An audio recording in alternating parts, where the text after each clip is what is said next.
Politically speaking, a 4.1 growth rate for a quarter seems to, or certainly will be presented as representing a very positive outcome for the changes in tax policy, which goes back to the question of whether or not this is sustainable, because it's also done a cut in taxes without a huge increase in revenues and has increased the government deficit, which needs to be covered by borrowing.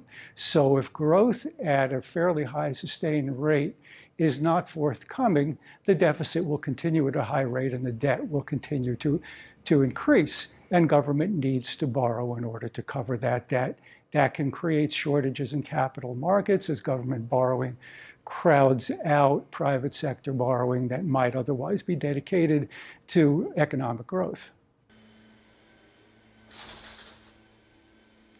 There are certainly challenges. The effects of changes in trade policy, increasing protectionist policies on the part of the Trump administration could wind up having negative effects.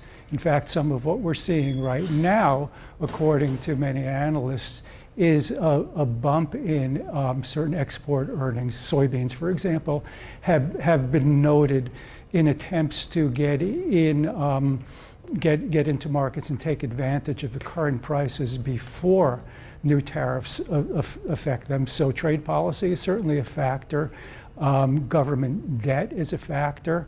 As deficits increase, that could have a negative longer-term effect. And inequality, that's not just a factor in this quarter, but has been for quite a while.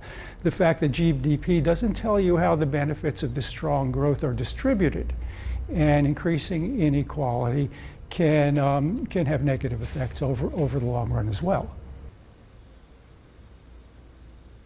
Coverage, and many economists who have been asked about this have pointed to a surge in soybean exports, especially to the Chinese market in the United States, as one factor in the 4.1 GDP growth that we've seen.